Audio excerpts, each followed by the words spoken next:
Alright, so today we're going to be checking out Majorkill's What Happened to the Noble slash Loyal Shard of Magnus. Now, if you don't know what that is, there was when Magnus, you know, had his back broken on Prospero, and he cast a spell to get him and his remaining 1,000 sons away. His soul was pretty much broken by that, and it broke into shards.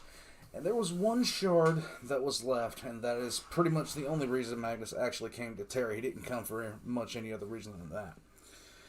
He came to recover the last shard of his soul, the shard that he believed was the best part of him. Now, when he did that, what wound up happening was he was informed that it had been destroyed. Pretty sad. Don't think that happened, though. In any case, this was requested by Griffin of Mine. I don't know if I said that, but if I haven't, I said it now. We're going to go ahead and watch this. Here we go. G'day guys and gal. Magnus falling to chaos was definitely the biggest kick to the balls that the Big E copped during the Horus Heresy. Pretty much. Not only did Magnus accidentally ruin the Webway project, mankind's only hope to beat chaos, due to trusting a demon god, but then Magnus was saved and converted to evil by the very same demon god when the Emperor tried to bring Magnus back to Terra. The reason why that second part sucks as well is because the Emperor could have used Magnus as a big old red battery for the Golden Throne, whilst the Biggie could have gone off and slapped Horus around years before he even got close to the solar system. True. Maybe by using Malkador and Magnus, the Emperor could have saved the Webway project as well. All in all, a massive L.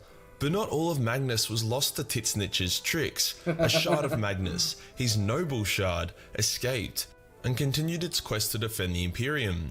Today we'll go over what the Noble Shard of Magnus is and where it currently is. We'll also discuss who could possibly hold it and how it might be used one day to save Magnus's soul and turn him back into a loyalist. Let's get into it. Magnus didn't want to be a big balls demon bitch of Titsnitch. Out of all the traitor Primarchs, he took the most effort to bring down. He knew what Chaos was trying to do to him, and he put in a serious shift to try stop the Horus Heresy. If only he hadn't done it in such a retarded way, then everything wouldn't be such a mess. For those that don't know or need to catch up, Magnus was the Wizard Primarch, and had a lot of mastery of the Warp, because pretty much only him and the Big E were Super Psychers, they formed a special bond. Unfortunately, Magnus's power turned him into a cocky dickhead who thought he was untouchable, hence allowing the Chaos Gods, most notably Titsnitch, to slowly feed his ego. They did this by allowing him to think he could overpower the Warp and save his sons from turning into Chaos Spawns, as well as not punishing him as much as they usually would for his reckless exploration of the Immaterium. This all came to a head when Magnus was banned from using his warp powers because he was getting a little bit too into the voodoo side of things.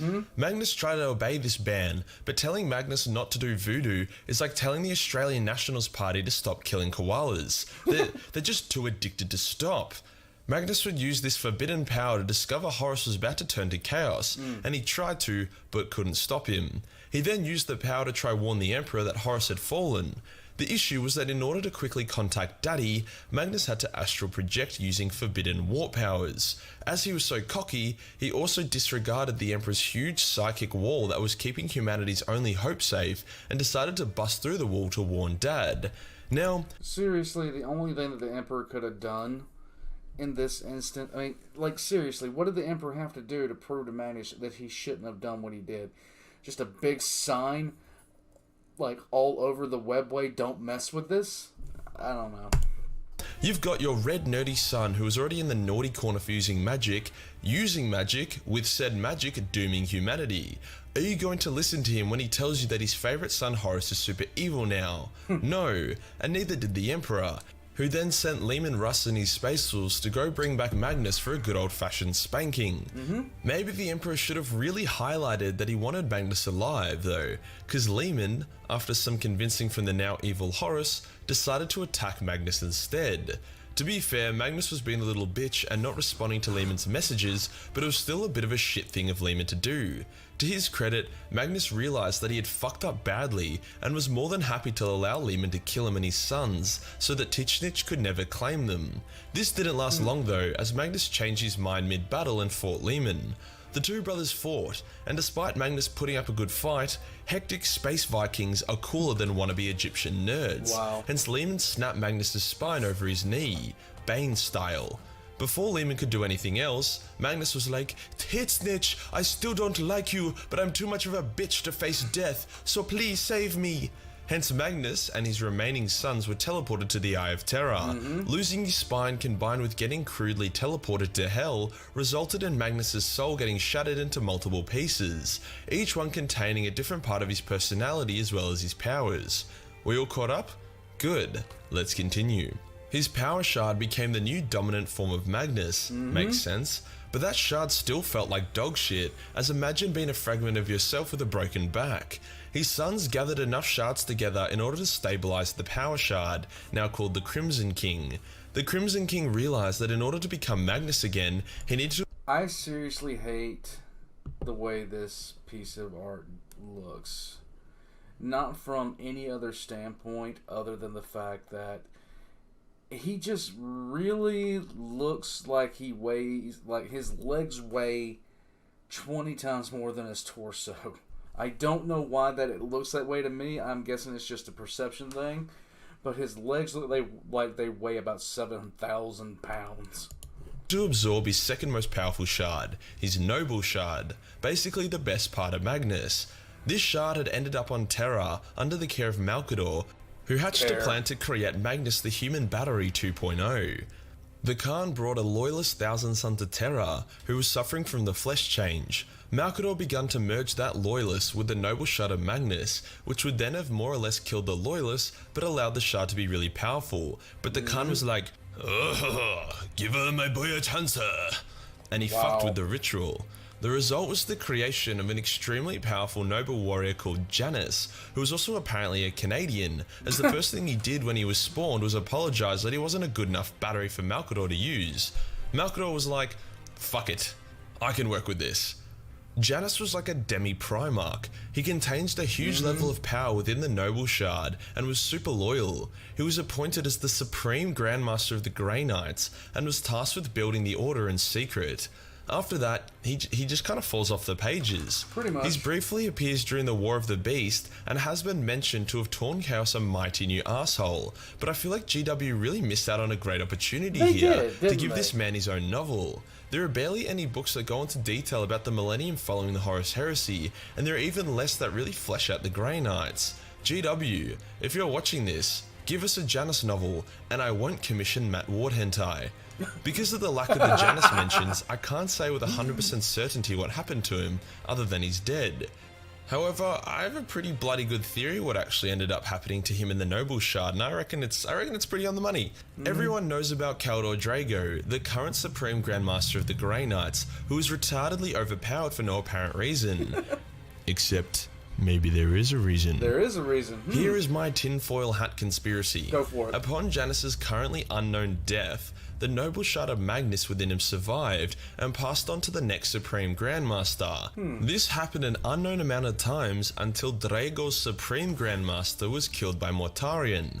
I believe that shard then entered Drago, which gave him the power up and knowledge he needed to banish Morty back to Nurgle's smelly fiesta. Does that make sense? This is why Drago's so overpowered. He's a demi-Primarch. I don't really see any other explanation for it, and it would actually help Matt Ward look a little bit less retarded. Whilst numerous shards of Magnus have been destroyed permanently, some of them even killing themselves to avoid joining Chaos, it seems like a massive waste for this noble one to die alongside with them. It is. Magnus in the current setting isn't a very good character. Wait 1 second. He's a grunt. Is all of that necessary?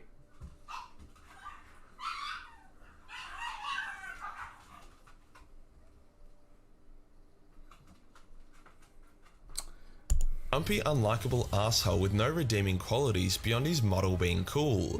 He still has a raging hate bone against the Space Wolves for something that happened 10,000 years ago, due to Horus and Titsnitch fucking with him. He knows it wasn't really the Wolves' fault, and that Chaos was the true mastermind behind the fall of Prospero, but he chooses to bury his head in the sand and waste all the Thousand Sons' resources on suicidal attacks against Fenris and the Space Wolves. Which doesn't make any Magnus was sense. supposed to be one of the strongest Primarchs by far. Seriously, it doesn't make any sense. It doesn't. I can get him being mad for a little while, but not as long as he has been, considering he laid the seeds of everything. The unrelenting arrogance of Magnus is really what annoys me the most about him. And there's really not much to be annoyed at with Magnus. He's actually really sympathetic, but at the same time, his unwillingness to realize that he made a mistake is, well, like fething father, like fething son, because holy crap. And one of the most interesting due to his inner conflict against his own nature, but instead we're left with a whiny bitch who keeps getting clapped by dreadnoughts and just normal Astartes. Hell, even Gilliman, arguably one of the worst fighters of all the Primarchs, was able to put up a hell of a fight and even emerge victorious over Magnus with a bit of help. Titsnitch has a claim over the Crimson King, but he doesn't have a claim over the noble shard of Magnus, hence it could create an incredibly interesting plotline for Magnus if he was able to merge the two shards. That, and it would allow GW to finally kill off Kaldor Drago in an impactful way which actually progresses the plot. It's a win-win. It could create another situation like the perfect loyalist clone of Fulgrim. Imagine we end up with a renegade Magnus whose soul is still tied to chaos but is noble enough to see how evil chaos is. Hence he fights against his own nature and tries to help the Imperium by manipulating events behind the scenes. There is a lot of possibility here, and I know thousands... Badly enough, this would actually get Tzeentch pretty much... it would make him happy if he was being schemed against and the scheme went through. Like, how do you scheme against the schemer? Anyhow. Aren't satisfied with how Magnus was done. Magnus was done real fucking dirty. Dude just wanted to do the right thing but got screwed over and forced to be a part of chaos unwillingly. Interestingly enough, the main reason why Magnus joined Horus for the Siege of Terra was so that he could reclaim his noble shard. I believe his motive was to gain the power of that shard, and he didn't really think about the implications of how it would affect his personality and loyalties.